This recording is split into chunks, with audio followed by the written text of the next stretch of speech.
Bismillahirrahmanirrahim. Assalamualaikum warahmatullahi wabarakatuh. Alhamdulillah wa syukurillah wa la hawla wa la quwwata illa billah. Wassalatu wassalamu ala sayyidina Muhammadin ibn Abdillah wa ala alihi wa ashabihi wa mawala amma ba'd. Terima kasih Bapak-bapak dan Ibu yang sudah untuk menjalani silaturahim pada majelis ilmu ini. Baik, ini mungkin adalah satu malam terakhir sebelum kita jalan Ramadan, karena insya Allah mungkin Sabtu depan kita sudah tarawih ya. Kalau Allah masih mempertemukan, insya Allah kita masih bertemu hari Rabu malam. Baik, untuk malam hari ini kita akan lanjutkan kajian tentang masalah masih di dalam payung besarnya adalah tasawuf yang lebih mikro lagi. Mungkin kita membahas tentang masalah tahdhibun nafs. Tahdhibun nafs itu artinya adalah melatih diri, membentuk diri. Dengan bahasa lain, kalau Hakim sering bilang namanya riyadhah. Riyadhah itu latihan. Dengan istilah lain, riyadhah itu artinya juga olahraga, atau dalam bahasa Inggris adalah exercise. Jadi memang untuk menjadi orang baik itu masing-masing orang memiliki modal yang berbeda-beda. Ada orang yang Allah anugerahkan dengan sifat-sifat yang lebih baik daripada yang lain, sehingga orang tersebut mudah untuk diajak menuju kebaikan. Tapi ada orang yang memang bawaan lahirnya itu agak sedikit berbeda, yang lebih sulit untuk diajak kepada kebaikan. Nah, perbedaan yang dimiliki oleh setiap orang, potensi untuk menjadi orang baik yang berbeda itu sebenarnya ada solusinya. Solusinya adalah tahdhibul akhlak. Solusinya adalah riyadhah. Solusinya adalah mujahadah. Dalam tasawuf itu namanya mujahadah. Mujahadah itu upaya keras.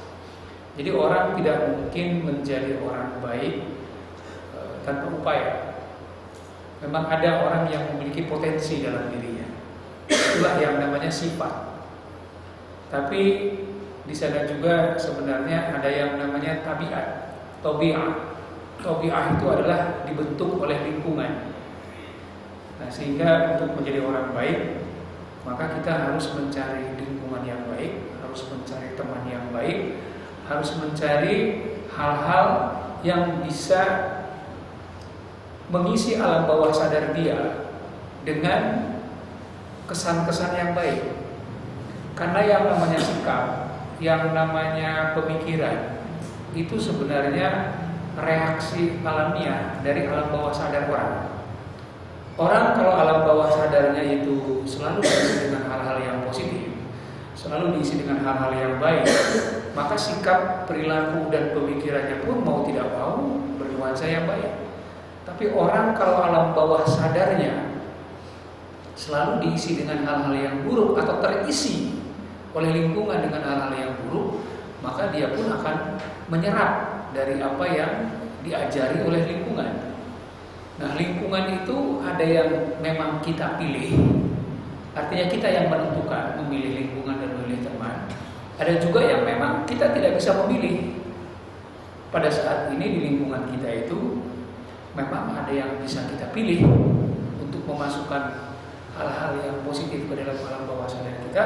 Ada juga yang memang tidak bisa kita pilih. Jadi ada yang bisa kita pilih, ada yang tidak bisa kita pilih. Gitu ya. Yang jelas, yang namanya Islam diturunkan, Rasulullah SAW diutus, pada hakikatnya adalah untuk memperbaiki moral dan perilaku manusia ke jalan yang lebih baik lagi. Nah, ini mungkin sering kita bertanya, kok kenapa Islam diturunkan di tengah-tengah orang-orang Arab? Apakah memang ada kekhususan di sana, atau memang saat itu mungkin orang-orang Arab memiliki sebuah karakter di mana pembentukan akhlak itu kalau berhasil di situ bisa menjadi sebuah role model. Kenyataannya memang benar bahwa sekeras apapun watak orang-orang Arab, sekeras apapun mereka punya perilaku, sebrutal apapun mereka dalam melampiaskan dendam, tapi kepribadian Rasulullah SAW, akhlak Rasulullah SAW mampu merubah kehidupan mereka, mampu merubah perilaku mereka. Jadi kalau boleh diambil sebuah iktibar, sebuah permisalan, katakanlah iya. Orang-orang Arab termasuk juga Bani Israel yang tinggal di lingkungan Rasulullah SAW, termasuk bangsa, termasuk komunitas yang memiliki perilaku yang boleh dibilang sulit untuk diatur. Tapi ternyata berhasil. Ini berarti merupakan sebuah bukti role model bahwa seburuk apapun tabiat manusia, seberat apapun karakter buruk manusia, pada akhirnya bisa dirubah. Nah, apalagi kita ini orang timur yang katanya memiliki sifat-sifat yang lebih baik, memiliki kecenderungan lemah lembut yang lebih tinggi daripada mereka. Tentunya kita memiliki potensi yang lebih mudah untuk dibentuk menjadi orang baik daripada mereka yang kita kenal memiliki perangai atau tabiat yang boleh dibilang ternyata sampai sekarang pun tabiat seperti itu masih ada, Pak. Ya. Sekeras apapun konflik di antara kita, konflik sektarian, konflik agama, mungkin yang namanya boleh dibilang pertikaian fisik itu masih ada batasnya, Pak. Kita pernah lihat dulu waktu di Kalimantan, di Sampit gitu ya, antara orang-orang Madura dengan orang-orang Melayu, masih ada batasnya. Nggak lama, korbannya tidak begitu masif. Tapi sekarang pertikaian yang ada di Timur Tengah, coba, antara sesama umat Islam, hanya karena perbedaan mazhab Sunni dengan Syiah, termasuk di dalamnya antara kaum Salafi dengan kaum Sufi, itu merupakan sebuah bukti bahwa ternyata perilaku-perilaku seperti itu, sifat dan tabiat yang ada itu belum hilang, sehingga tetap dibutuhkan yang namanya tahdhibul akhlak, tetap dibutuhkan yang namanya riyadhah, tetap dibutuhkan yang namanya mujahadah. Allah Subhanahu wa taala berfirman, "Qad aflaha man zakka." Maka beruntunglah orang yang mampu membersihkan jiwanya. Jadi yang namanya agama itu tujuannya adalah untuk membersihkan jiwa. Wa qad khaba man dassaha. Dan merugilah orang-orang yang mengotori jiwanya. Jadi hanya itu sebenarnya. Tuntunan agama itu pilihannya hanya dua. Kita ini mau mengotori jiwa kita atau mau membersihkan jiwa kita. Itu pilihannya nggak banyak, hanya itu aja. Nah, kenapa Rasulullah SAW yang dipilih sebagai utusan? Karena dia sebagai role model. Jadi sebelum beliau membawakan risalah kebaikan Islam, tentunya itu harus dia aplikasikan dulu dalam diri pribadi. Wa innaka la'ala khuluqin azim.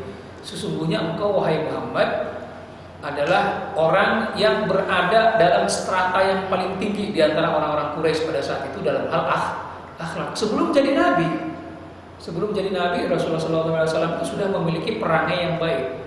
Yang namanya gelar Al-Amin, yang namanya gelar orang yang dipercaya, itu jauh sebelum Rasulullah SAW diutus menjadi nabi dan rasul. Jadi sebagai pribadi saat itu dia sudah kelihatan memiliki keunikan dan kebaikan yang tidak dimiliki oleh orang kebanyakan. Jadi memang dia punya potensi untuk menjadi orang yang dipilih oleh Allah Subhanahu wa taala. Sehingga tidak berlebihan ketika Rasulullah SAW bersabda, "Innama bu'itsu liutammima makarimal akhlak." Sesungguhnya aku diutus untuk menyempurnakan makarimal akhlak. Kenapa di sini makarim? Itu jamak daripada makram. Makram itu adalah kehormatan, kemuliaan. Karena pada saat itu yang namanya akhlak manusia, yang namanya muru'ah manusia, yang namanya kemanusiaan itu sudah direndahkan luar biasa. Sehingga Rasulullah SAW diutus itu untuk mengembalikan kembali muru'ah, mengembalikan lagi kemanusiaan. Bayangkan pada saat itu yang namanya Khalifah Umar bin Khattab itu orang yang paling keras perangainya.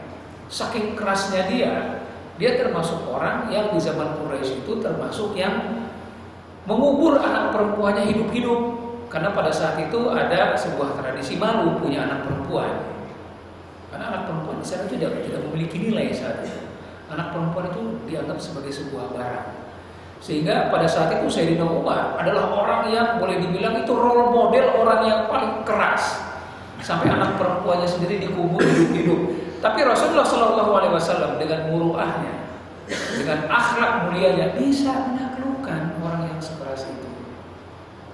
Jadi kalau kita sekarang menganggap atau membaca diri kita, wah saya memang udah bawaannya memang begini, saya memang bawaannya itu susah untuk diajak, kita sudah menjudge diri kita ini tidak sanggup diperbaiki. Maka ini sebuah kesalahan sikap yang luar biasa. Umar bin Khattab itu luar biasa kerasnya, luar biasa premannya. Jangankan orang lain, anaknya sendiri dikubur hidup-hidup. Tapi kemudian setelah mendapatkan hidayah dari Rasulullah SAW, dia bukannya hanya menjadi orang yang soleh, tapi dia menjadi khalifah.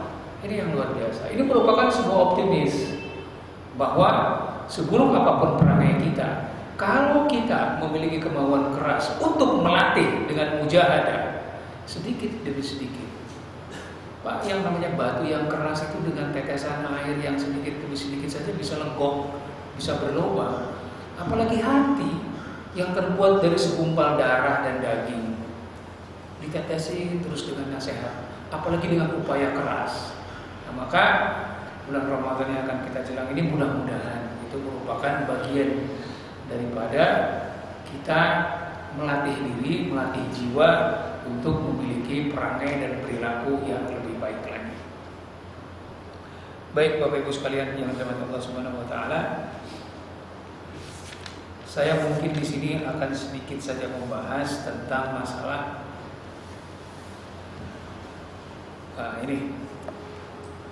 ini adalah problem mendasar orang dalam menghadapi setiap masalah. Jadi sebenarnya yang namanya semua masalah yang ada di dunia ini itu berpangkal dari sebuah sikap, ya, berpangkal dari sebuah sikap ketika orang tidak mampu menahan emosi atau tidak mampu menahan marah. Jadi pada malam hari ini saya akan sedikit saja membuka bab yang terkait dengan masalah marah. Kalau dalam kitab Imam Ghazali dikatakan kitab Dzammil Ghadab, yaitu kitab tentang mencela sikap marah atau bagaimana kita bersikap untuk menghindari amarah yang berlebihan. Di sini dikatakan innal ghadab syu'latun nar. Jadi sesungguhnya yang namanya amarah itu merupakan syu'lah. Syu'lah itu adalah kobaran api. Jadi kalau diibaratkan api, maka yang namanya amarah itu adalah kobarannya. Setiap orang itu memiliki api, Pak. Makanya kenapa orang itu, ya, makanya kenapa badan kita itu hangat, ya. Jadi kalau diibaratkan badan kita itu karena memiliki energi panas. Malah beberapa orang tertentu ada yang bisa energi panasnya itu bisa menggerakkan atau bisa membengkokkan atau bisa malah bisa mengandung medan magnet. Ini menunjukkan bahwa dalam diri kita itu memiliki energi panas dalam kadar tertentu, ya. Maka yang namanya marah dikatakan innal ghadab syu'latun nar. Jadi yang namanya marah itu adalah api yang berkobar-kobar. Jadi bisa dibayangkan secara fisik ketika orang marah itu pasti temperatur badannya naik. Aliran darahnya akan kencang, mukanya akan merah. Nah, pada saat itulah yang namanya api dalam diri kita itu sedang berkobar-kobar. Nah, dikatakan bahwa yang namanya marah itu adalah syu'latun nar, diibaratkan seperti berkobarnya api yang ada di dalam tubuh. Wa yastakhrijuha al-kibru ad-dafin fil qalb. Nah, sekarang yang membuat kita itu marah, yang membuat kita itu apinya berkobar-kobar, itu sebenarnya apa? Di sini dikatakan wa yastakhrijuha al-kibrud dafin fil qalb. Jadi sesungguhnya amarah kita itu timbul oleh kesombongan yang sebenarnya terpendam di dalam hati yang paling dalam. Jadi orang itu akan marah ketika titik kesombongan, titik egonya itu tersentuh. Betul nggak? Orang kalau egonya tidak tersentuh, tidak mungkin akan marah. Jadi orang marah itu ketika keridoannya disentuh, ketika titik egonya itu disentuh. Dan yang namanya titik ego itu setiap orang punya, dan itu bawaan badan, ya. Dan itu yang namanya sifatul uluhiyah. Jadi setiap orang itu membawa sifat uluhiyah, sifat-sifat yang itu juga adalah dititipkan oleh Allah dalam jiwa kita, yaitu jiwa kesombongan, al-kibr. Seperti yang pernah kita bahas dalam beberapa waktu yang lalu, setiap orang memiliki sifat uluhiyah dalam dirinya, yaitu sifat kesombongan.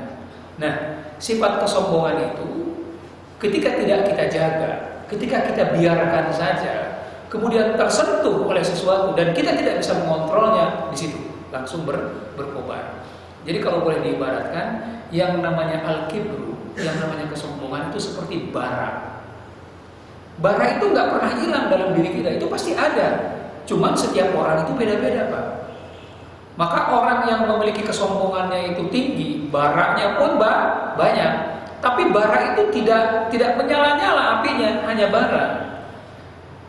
Tapi setiap orang itu ada, cuman kadarnya berbeda.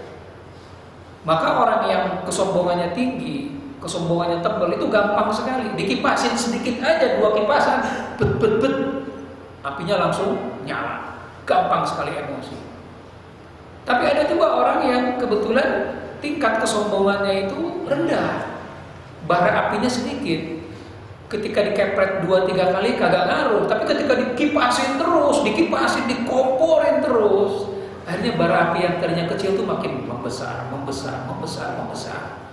Maka tetap bisa juga menjadi amarah. Jadi kalau diibaratkan bahwa yang namanya al-kibru, yang namanya kesombongan, itu salah satu sifat uluhiyah yang Allah titipkan sebagai bagian daripada sifat kita. Itu ada dalam setiap orang, di mana amarah itu bersumber dari situ. Tinggal bagaimana kita menganulir yang namanya kipasan-kipasan dari luar. Maka dibutuhkanlah yang namanya di sana kedewasaan. Dibutuhkanlah di sana yang namanya ketenangan, supaya yang namanya kipas-kipas itu, yang namanya godaan-godaan untuk akhirnya mampu mengipasi bara yang tadinya kecil supaya tidak menjadi besar. Dibutuhkan ilmu, dibutuhkan mujahadah, dibutuhkan upaya keras, dibutuhkan sebuah sikap yang namanya riyadhah. Maka dalam agama lain mereka juga punya metode, itu yang namanya meditasi, yang namanya semedi. Itu kan sebenarnya untuk menenangkan, karena dia tahu bahwa yang namanya bara dalam hati kita itu nggak bakalan hilang, cuman diredam, didinginkan, ya. Jadi sampai kapanpun yang namanya bara itu nggak bakalan hilang nyalanya, tetap ada. Jadi masing-masing agama pun memiliki metode bagaimana mengendalikan yang namanya bara yang ada dalam hati kita. Islam pun demikian. Islam pun mengajarkan. Nah, salah satu ajaran tasawuf adalah mujahadah untuk mengendalikan itu tadi, yang namanya syu'latun nar, yang namanya kobaran api, yang itu titiknya ada di dalam hati. Itulah yang namanya al-kibru, yang namanya kesombongan. Titiknya di situ. Faman istafazzathu narul ghadab faqad qawiyat bihi harabatus syaitan. Maka barang siapa yang memudahkan dirinya, yang memudahkan bara api yang ada di dalam hatinya itu mudah untuk dikipasi, dikatakan faqawiyat fihi qarabatus syaitan. Maka sebenarnya dia mempermudah atau mendekatkan diri dengan kekerabatan, dengan pertemanan dengan syaitan. Kenapa?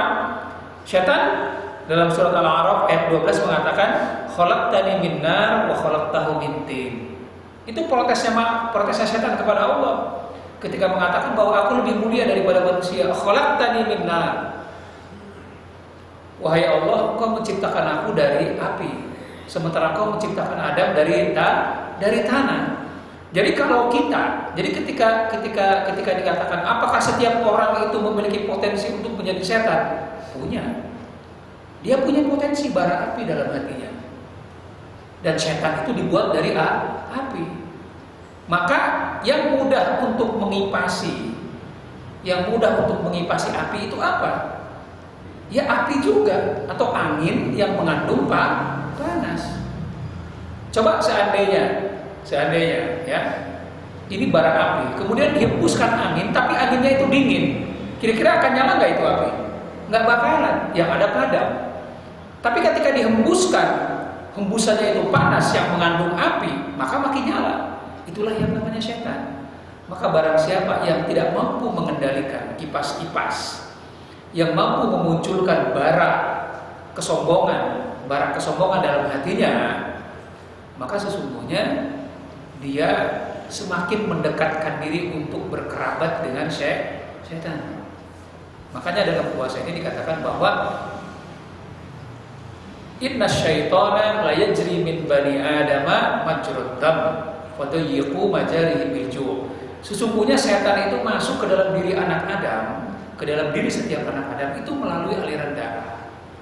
Wa tayyiqu majarihi bil ju'. Untuk itu persempitlah aliran darah tempat masuknya setan dengan rasa lapar. Kira-kira kalau orang lapar itu laparnya lapar banget Pak, bukan lapar sedang-sedang ya. Orang lapar kira-kira kalau dikipasin marahnya kayak apa? Marah. Ya? Tapi ada juga yang saking laparnya dia bisa kalap, cuman kalapnya sebentar, habis itu tepar dia. Tapi yang jelas orang yang lapar dalam mengendalikan amarah jauh lebih bisa mengontrol daripada orang yang punya energi. Jadi makanya setan itu harus dipersempit jalan masuknya melalui rasa lapar. Jadi sebenarnya puasa itu adalah untuk mempersempit jalur masuknya setan ke dalam diri kita, ya. Karena apa? Ya itu tadi, setan itu kan yang dideketin apa coba? Hati kan? Setan itu kan masuknya ke dalam hati, ke dalam jantung maksudnya. Fa inna sya'natini as-sukun wal waqar. Ini sebenarnya kelebihan manusia. Kelebihan manusia yang terbuat dari tanah itu karakternya. Karakter tanah itu bagaimana, Pak? Karakter tanah di sini adalah as-sukun wal waqar. As-sukun itu apa? Tenang, diam. Wal waqar, tenang, diam dia. Kemudian dikatakan wa sya'nun nar at-talazzuz wal isti'ar wal harakat wal istirab. Sementara yang namanya karakter api itu selalu bergerak-gerak, selalu melambai-lambai, selalu berkobar-kobar, selalu berubah-ubah dari kecil menjadi besar dan lain sebagainya itu. Jadi yang namanya karakter manusia, walaupun dia memiliki potensi untuk menjadi setan karena itu ada bara api dalam hatinya, tapi secara keseluruhan manusia itu terbuat dari tanah. Yang kecenderungannya itu adalah diam. Maka kalau ada manusia yang justru menghilangkan karakter jati diri kemanusiaannya, yang tenang, yang diam, kemudian dia justru lebih mudah untuk menjadi setan, ini berarti orang ini sudah kehilangan kodratnya sebagai manusia. Jadi sebenarnya yang namanya puasa itu adalah untuk mengembalikan kodrat manusia menjadi manusia yang seutuhnya, yaitu manusia yang tenang. Sebagaimana karakter tanah itu tenang, beda dengan karakter api. Maka saya tidak tahu apakah ini sesuai dengan yang namanya Feng Shui Cina dan lain sebagainya, ya. Jadi mungkin kan ada yang namanya, ini mohon maaf saya agak sedikit ngelantur di luar koridor kita. Saya hanya menganalisa bagaimana bangsa lain, bagaimana ajaran lain menyimpulkan fenomena kemanusiaan mereka. Bahwa setiap manusia itu punya karakter tanah, punya karakter api, punya karakter kayu dan karakter apa lagi ya? Tanah, kayu, api, besi ya? Betul ya? Tanah, kayu, api, air. Nah ini, jadi masing-masing orang tuh memiliki karakter bawaan 4 unsur ini. Tidak berarti setiap orang tuh tidak memiliki unsur yang lain. Punya. Menurut ajaran mereka, setiap orang tuh punya keempat karakter unsur. Cuman ada unsur yang dominan. Maka orang-orang yang kebetulan, katakanlah sionya sio ini, tapi sio ini yang api, maka termasuk karakternya itu orang yang mudah dipicu. Nah ini kalau bapak-bapak kebetulan percaya dengan yang beginian, ya mungkin siapa tahu kebetulan pas. Saya kebetulan sionya ini sio kelinci, kelincinya kelinci api. Oh ya benar juga, saya ini orangnya gampang dikipasin, gampang marah. Nah kalau sudah tahu seperti itu, sebenarnya ini merupakan sebuah manfaat juga. Oh ternyata saya orangnya pemarah. Jadi kalau kita sudah tahu kelemahan diri kita, akan lebih mudah untuk memperbaiki dan menganulir potensi buruk dari bawaan-bawaan negatif kita. Allah Subhanahu wa taala berfirman, ya. Id ja'ala alladziina kafaru fi qulubihimul hamiyatal jahiliyah fa anzalallahu sakinatahu 'ala rasulillahi wa 'alal mu'minin. Jadi ini merupakan sebuah gambaran yang tadi saya ceritakan bahwa irja'al ladzina kafaru, sesungguhnya orang-orang kafir, orang-orang musyrik Quraisy pada saat itu, ja'alul ladzina kafaru fi qulubihimul hamiyatal jahiliyah, yaitu mereka membawa karakter hamiyah itu emosi. Jadi emosinya Arab jahiliyah pada saat itu merupakan sebuah emosi yang sangat ultimate. Jadi kalau orang sudah sampai kepada tahap menguburkan anaknya hidup-hidup, ini berarti orang sudah melebihi daripada predator yang sangat buas sekalipun, Pak. Memang ada kecenderungan beberapa hewan yang menjadi predator, memakan bangsanya sendiri. Ada beberapa hewan yang maka dikatakan hewan yang paling kejam ketika hewan itu terbukti memangsa anak-anaknya. Pada saat itu orang Arab jahiliyah melakukan hal yang sama, sehingga dikategorikan bahwa hamiyatul jahiliyah, emosinya orang jahiliyah itu terkenal pada saat itu adalah emosinya yang paling tinggi. Kemudian dikatakan di sini, fa anzalallahu sakinatahu ala rasulillahi wa 'alal mu'minin. Rasulullah menurunkan sakinatahu, obat untuk menenangkan mereka itu pada diri Rasulullah SAW wal mu'minin, dan orang-orang yang beriman kepada Rasulullah SAW. Jadi saat itu memang ini sebuah boleh dibilang ini sebuah simbolisasi orang Arab jahiliyah itu sebagai sebuah potensi penyakit, kemudian Rasulullah SAW itu sebagai obatnya.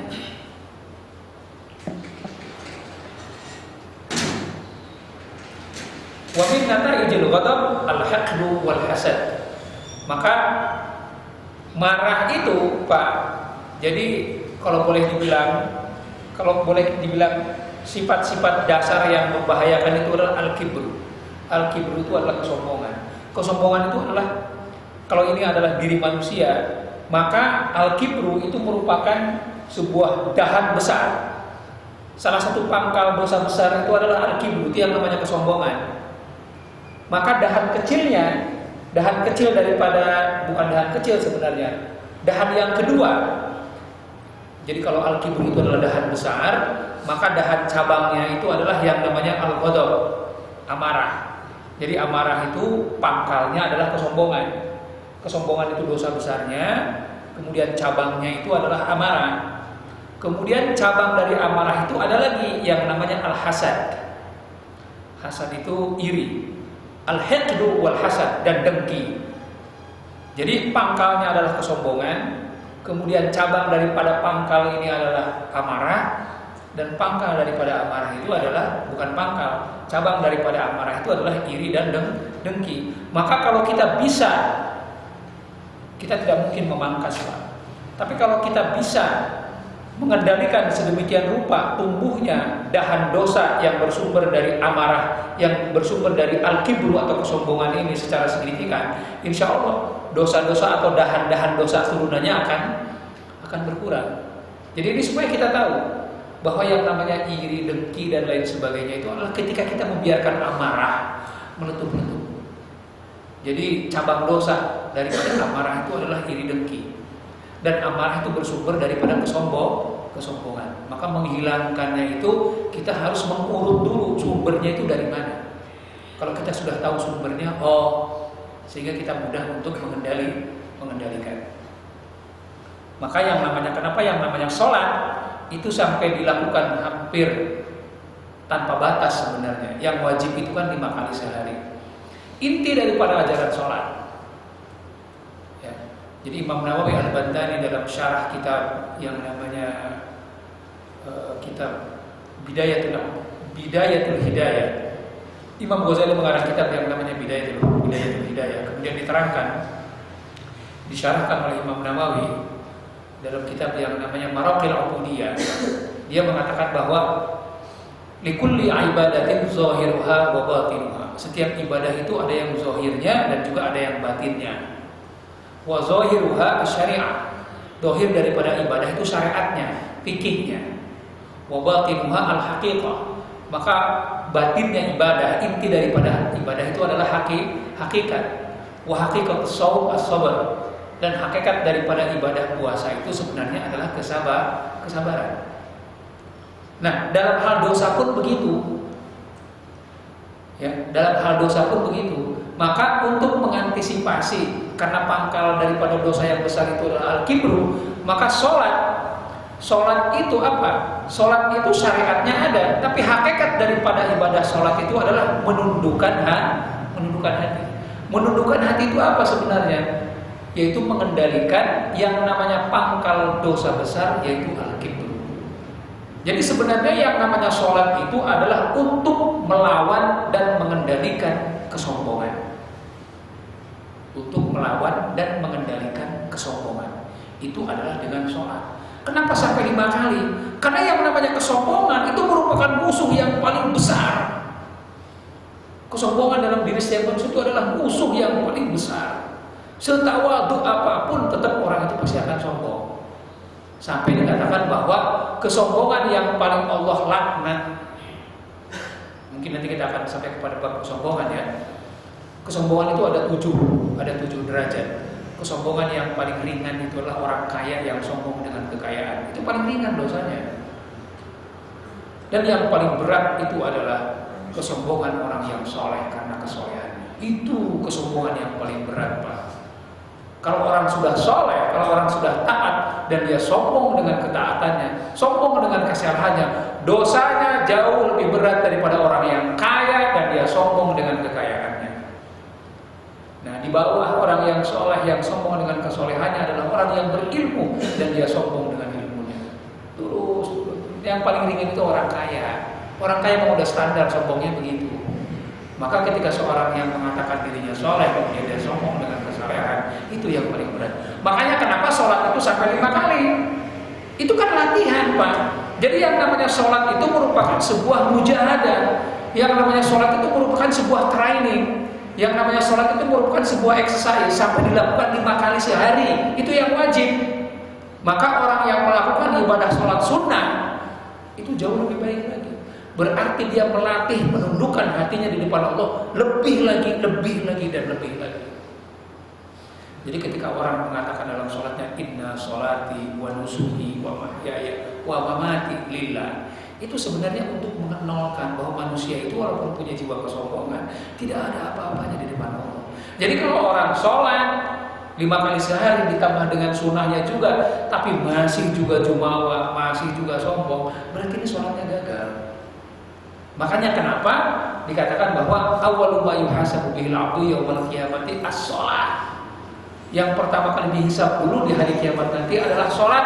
Fa in shaluhat shaluha sa'iru amalihi wa in fasadat fasada sa'iru amalihi. Karena apa? Yang ditembak oleh sholat itu apa? Ini pangkal dosa yang paling besar yang namanya al-kibru. Allah Subhanahu wa taala berfirman, al-kibru min ridai. Yang namanya kesombongan itu adalah atributku, tidak boleh dipakai oleh manusia, walaupun manusia punya benih-benih itu. Maka sebenarnya yaitu tadi, orang yang gagal untuk mengendalikan sifat kesombongannya itu adalah salah satunya adalah orang yang tidak berhasil dalam mengendalikan amarah. Kenapa yang namanya sholat itu harus berwudu? Kenapa yang namanya sholat itu harus berwudu? Karena yang namanya amarah itu harus didinginkan. Yang namanya amarah itu sumbernya panas. Yang namanya sumber panas itu harus didinginkan. Dikatakan kalau engkau marah dalam keadaan berjalan, berdiri. Kalau engkau marah dalam keadaan berdiri, duduk. Kalau engkau marah dalam keadaan duduk, tidur. Guyur dengan air. Makanya kenapa kalau orang marah itu yang paling enak obatnya adalah sholat. Karena yang namanya wudhu itu adalah sebagai syarat daripada sholat. Mau tidak mau orang yang marah itu akan berwudhu. Makanya orang muslim yang wudhu 5 kali sehari minimal untuk sholat, tapi amarahnya lebih marah daripada orang-orang yang tidak wudhu, ini yang aneh. Berarti wudhunya ini kenapa? Ya, makanya kenapa kalau kita balikan kepada bab wudhu, kenapa yang namanya air itu harus benar-benar suci dan mensucikan? Ini sebenarnya hakikatnya di sini, Pak. Jangan sampai kita ini memadamkan amarah kita, memadamkan potensi emosi kita itu dengan air yang sembarangan. Jadi sebenarnya ini ajaran, Pak. Jadi yang kita hargai itu sebenarnya bukan air dalam bentuk ansih, bentuk airnya, tapi kita menghargai kesucian air. Karena apa? Air itu bukan hanya mensucikan badan. Makanya dikatakan bahwa yang namanya wudu itu adalah ibadah ghairu ma'qulatil ma'na. Ibadah yang gak perlu dicerna, kenapa harus dengan air ini, kenapa airnya gini. Sebenarnya ada makna yang terkandung di dalamnya. Karena yang namanya wudu itu merupakan sebuah pengantar kita untuk mendapatkan sholat yang baik. Dan sholat yang baik itu adalah sebuah media untuk menundukkan hati kita yang sombong. Jadi seperti itu, Pak. Makanya kenapa kalau kita ini, kalau bapak-bapak pergi haji ya, nanti ketemu dengan orang-orang Arab di sana. Di sana itu untuk mengingatkan orang-orang yang marah di antara mereka. Apa coba? Ada yang ingat, Pak? Bagaimana orang Arab mengingatkan orang-orang yang marah? Ada yang ingat? Mereka kalau melihat orang marah, nasihatnya apa? Shallu ala Nabi, Shallu ala Nabi, Shalli ala Nabi, Shalli ala Nabi. Bersolawatlah kepada Nabi. Karena tidak mungkin saat itu dia menyuruh sholat. Iya, kalau marahnya di depan masjid. Kalau marahnya di depan masjid kita bisa nasihatin, mas. Sholat mas, sholat, wudu, sholat sunnah sana, minta sholat tobat. Enak. Tapi kalau sholatnya di tengah jalan, di bus, di pasar, ya, maka salah satu medianya adalah orang-orang Arab sering mengatakan sholli ala Nabi, bersolawatlah kepada Nabi untuk meredamkan emosi. Itu saya waktu itu saya ini pengalaman pribadi, Pak. Saya naik angkot dari Pondokan ke Masjidil Haram. Tiba-tiba supir angkotnya ini ingkar janji. Dia bilang bayar 2,5 real itu sampai depan pintu. Ternyata masih 1 kilo, Pak, dari pintu, masih jauh. Alasannya karena di sana macet, dia nggak bisa balik lagi. Marahlah saya, karena saya bawa jamaah perempuan yang tua-tua, Pak, nggak kuat jalan ke sana. Marah saya itu meledak, keluarlah omongan yang gak enak gitu kan. Ini salahnya juga saya bisa ngomong Arab, jadinya begini. Kalau saya gak bisa ngomong Arab, dengan berdua diem aja kan, berdua dalam hati gitu. Jadi karena saya bisa ngomong, ya udah meledaklah di situ. Kemudian diingetin sama orang Arab yang di sebelah saya, ya akhi, sholli ala Nabi, sholli ala Nabi, sholli ala Nabi. Langsung saya ingat ya Allah. Cuman waktu itu saya gak berpikir kenapa dia nyuruh saya bersolawat kepada Nabi. Jadi ketika saya ingat ajaran-ajaran tasawuf, oh iya, yang namanya amarah emosi itu bisa diredakan dengan sholat. Karena sebelum sholat itu harus berwudu, maka yang meredam suhu panas yang ada dalam tubuh kita itu adalah dengan cara berwudu. Karena pada saat itu kondisinya kita tidak mungkin berwudu dan sholat, maka yang terapi yang paling mudah adalah sholawat kepada Nabi. Baru saya bisa memaknai apa yang diperintahkan oleh orang-orang Arab yang saat itu menyuruh saya, ya akhi, sholli ala Nabi, bersolawatlah kepada Nabi. Intinya adalah sholat pada saat itu.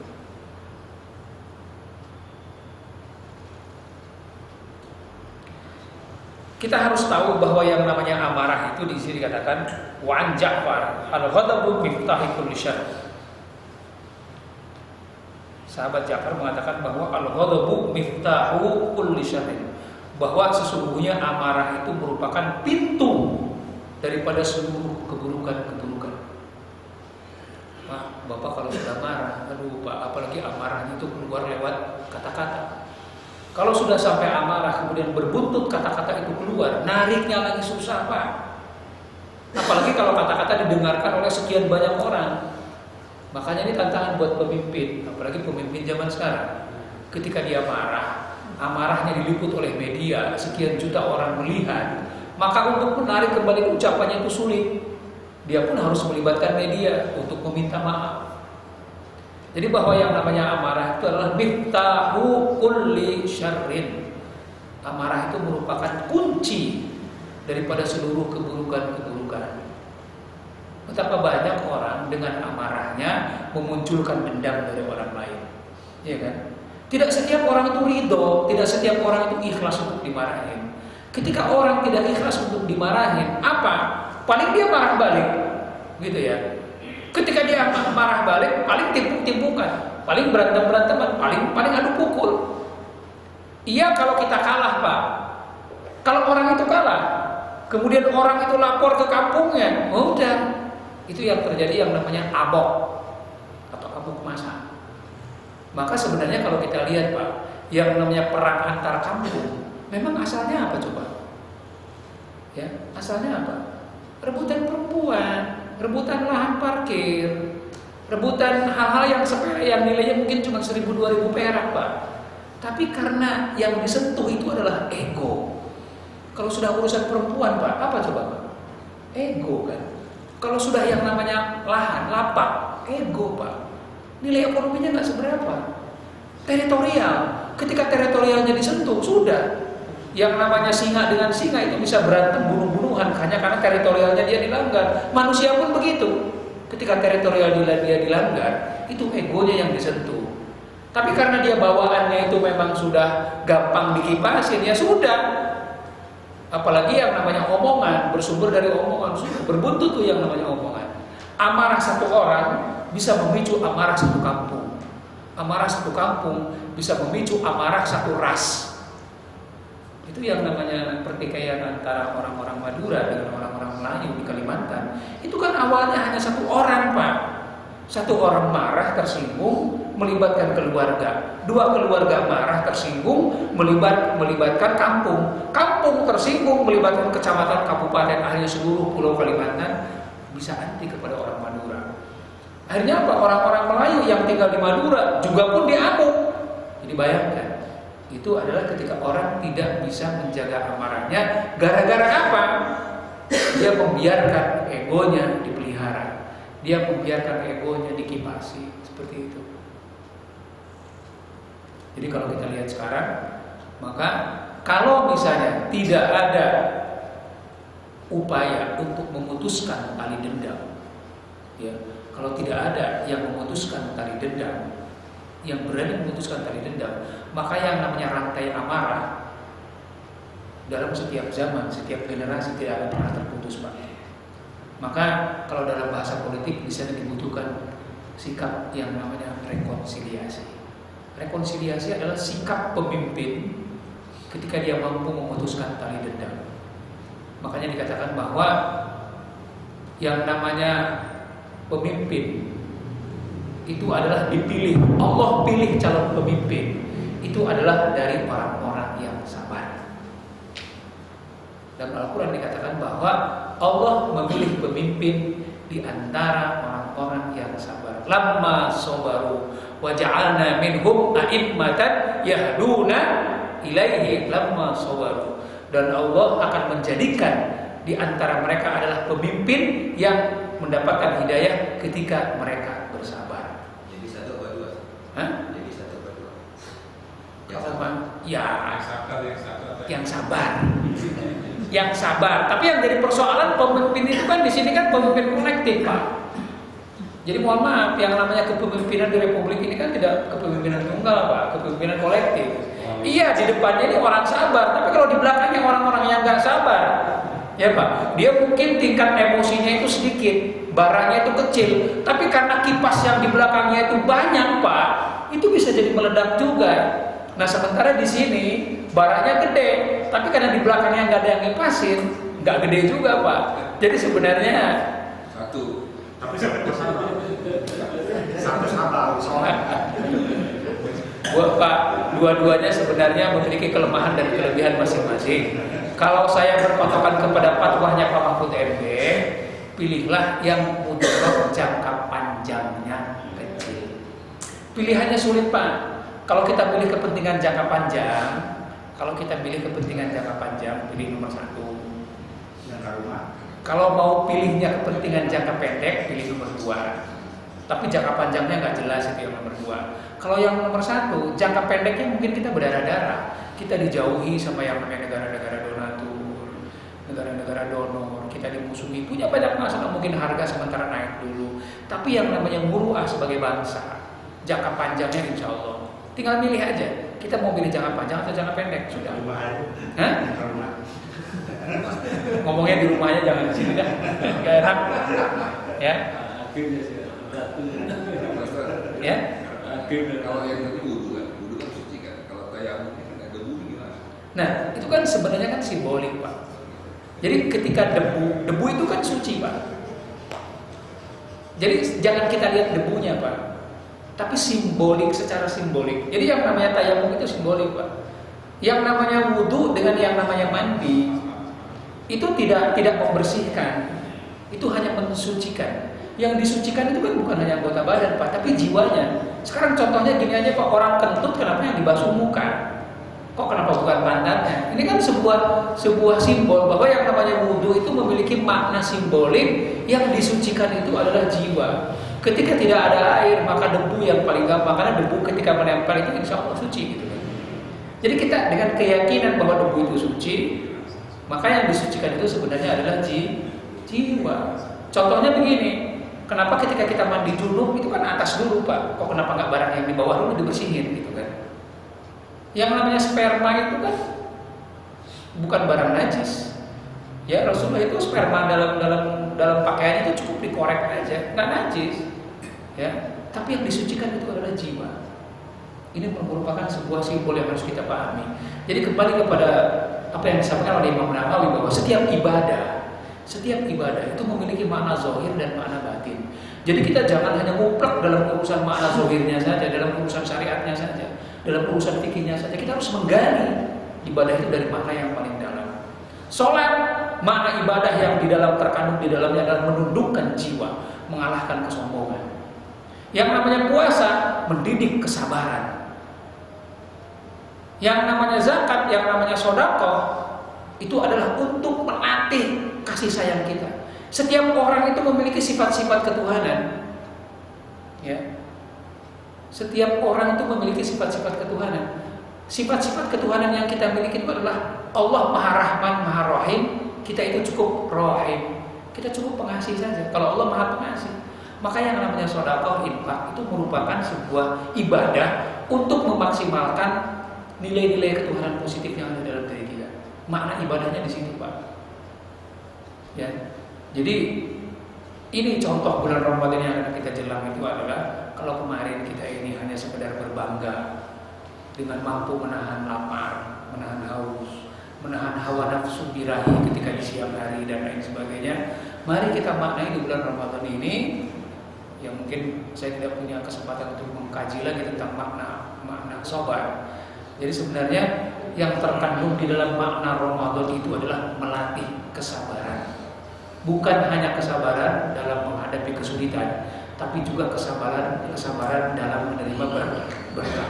Kita ini bukan kadang-kadang, lebih banyak dari kita ini berhasil bersikap sabar ketika menahan lapar dan haus. Tapi belum tentu kita ini mampu bersikap sabar ketika menghadapi aneka hidangan berbuka puasa yang luar biasa melimpah. Perut kita sudah dilatih bagus, tidak makan, tidak minum, diistirahatkan. Tapi ketika buka puasa Pak, digeber. Ya, engine yang tadinya istirahat otomatis disuruh kerja berat Pak. Akhirnya apa? Yang ada dol, yang ada habis lebaran. Waduh, berbagai macam penyakit perut datang semua tuh, ya sembelit, ya mah, ya apa-apa. Itu menunjukkan bahwa kita nggak berhasil ketika kita dididik sabar dalam menerima berkah. Jadi sebenarnya puasa itu adalah merupakan cerminan kehidupan duniawi kita Pak. Dari pagi sampai sore hari, dalam keadaan kita menahan lapar, menahan haus, menahan hawa nafsu, tetap kita ngumpulin makanan kan. Kita kumpulin makanan-makanan yang enak untuk dimakan di malam hari. Padahal yang namanya rasa lapar dan rasa haus itu hanya hilang dengan air segelas. Yang sudah kita kumpulkan hilang semua, itu hasratnya udah hilang. Itulah sikap kita kepada dunia. Kita kumpulkan dunia sebanyak mungkin. Padahal yang kita butuhkan apa? Hanya makan dan minum untuk sehari kok. Dunia yang kita kumpulkan itu ada artinya apa-apa. Inilah sebenarnya puasa mengajari kita untuk bersikap bukan hanya sabar dalam menghadapi tekanan lapar dan haus, termasuk juga tekanan hawa nafsu, tetapi juga sabar dalam menyikapi ketika segalanya itu dibolehkan. Jangan sampai mentang-mentang dibolehkan kemudian kita kalah, kita tidak sabar, akhirnya justru menimbulkan mudarat untuk diri kita pribadi. Marilah kita sama-sama menggali makna ibadah yang terkandung di dalamnya. Jangan sampai kita dalam urusan ibadah itu hanya mengkaji yang dohirnya saja, syariatnya saja, fikihnya saja. Hanya tasawuf yang bisa mengajarkan kita mampu menggali makna ibadah yang terkandung dalam hakikat ibadah itu sendiri. Ini saja mungkin yang dapat saya sampaikan. Mudah-mudahan ini bisa menjadi ibadah buat kita semuanya. Semua kurang lebihnya mohon maaf. Assalamualaikum warahmatullahi wabarakatuh.